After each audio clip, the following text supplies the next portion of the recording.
Hey guys, Coach Cam here, and it's 20.5 time. We finally made it to the last week of the Open. We have not made it through, though. We've got still one challenge to do, which is obviously the 20.5 workout, which is a 20-minute time cap. It's a 4-time workout. It's 40 ring muscle-ups, or the scale is actually 40 pull-ups with no assistance. It's not a jumping pull-up, it's a regular pull-up. 80 calories on the row for women and men, and 120 wall balls. Scaled has a 10 pound for women, 14 pound for guys, and RX has 14 pounds for women and 20 pounds for guys. So the first thing that's really interesting about this is you've got a tough movement for both scaled and RX, which is the ring muscle ups and for RX, and then pull-ups, the regular pull-ups for scaled, which I think it's the first time in scaled they've actually had a regular pull-up and not a jumping pull-up. So a few things to think about. I made a little diagram here. There it is.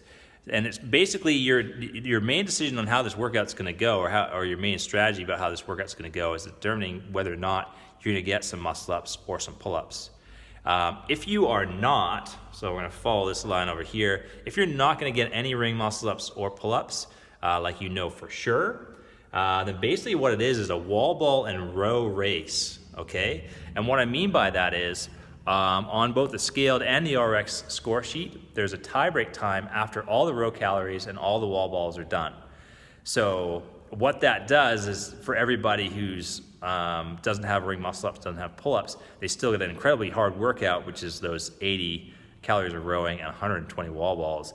And the fastest person to finish those is going to be to get the best score of everybody who doesn't get a ring muscle up, doesn't get a pull up.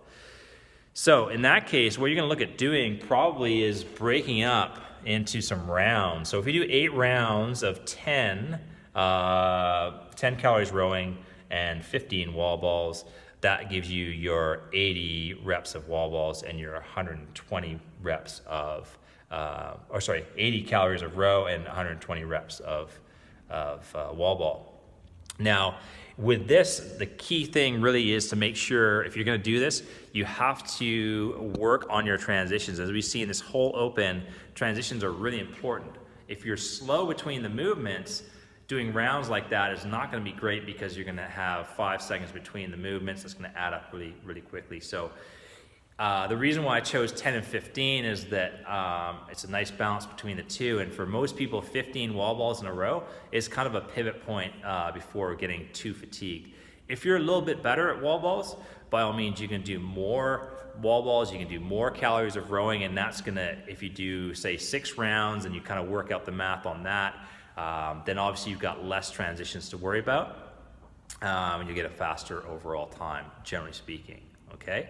But I do recommend you come in with a strategy of sort of how you're going to work those rounds, and that's going to be based primarily on how your fatigue level is for wall balls. Like, where do you fatigue out on wall balls, and you want to set your round target below that. Like, say if 20 is a pretty tough set for me, I'm going to set my bar at maybe 15 per round and hope to maintain that on a nice steady rotation. Okay, so row and wall ball race. If you don't have a ring muscle up, don't have a pull up, and you don't think you're going to get one in this workout. Now, if you do have a ring muscle up, or you have some pull-ups, you've got a couple options. So over here, we're going to look at the group of people that have kind of no pull-ups but might get one, or no ring muscle ups but might get one, to some. So you can do some of them but not a whole lot of them.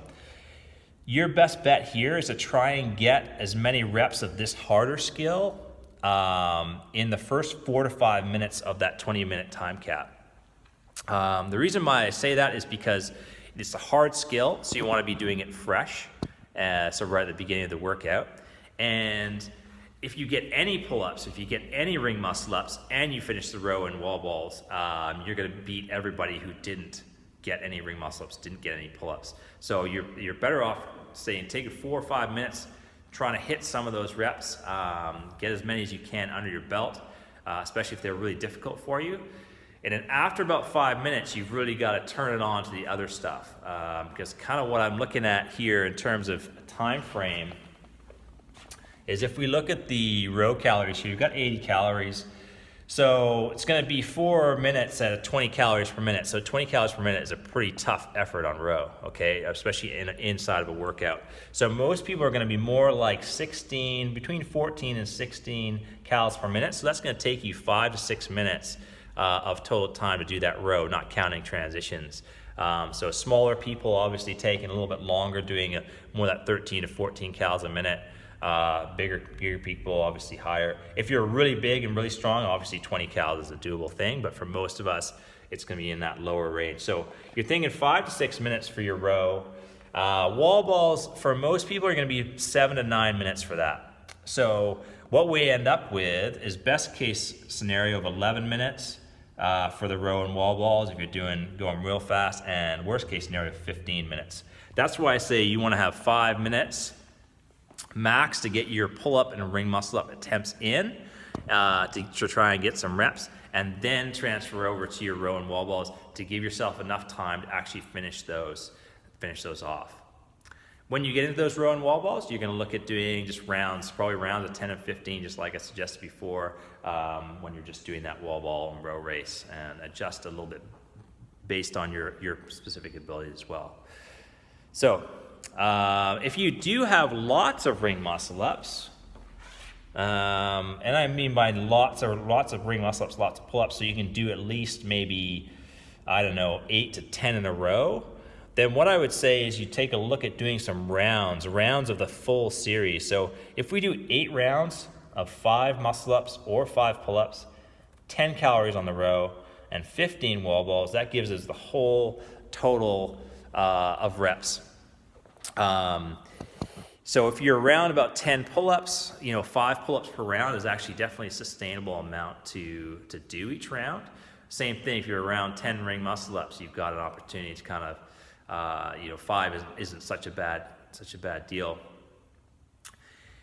The way you might want to adjust that is keep the row calories and the wall balls maybe the same, but if your max pull-ups maybe like 6 or something like that, maybe target 3 of those and then leave a little remainder of pull-ups you got to do at the end.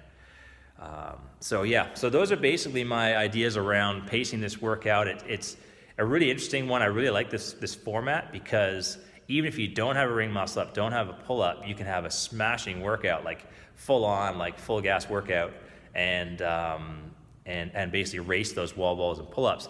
If you have some pull-ups, some ring muscle ups, again, you can express that, and that'll be a separator between you and those people who don't have those skills. And if you have a lot of ring muscle ups, you can partition it a bit better and try to finish the whole series of the workout. And this is really talking for most of the people in the gym. There'll be some outliers. There's some people that probably can do 15 ring muscle ups or 18 ring muscle ups in a row. If that's you, then you're going to have a little bit different approach. But for most people, these 3 ways of attacking this workout would be the best way to go. So that being said, I haven't seen the workout yet. So I haven't seen anyone do the workout yet. So I'm just kind of eyeballing it. So some ideas there. Good luck. Have fun. And it's the last one. And enjoy it. That's about it. Okay, see ya.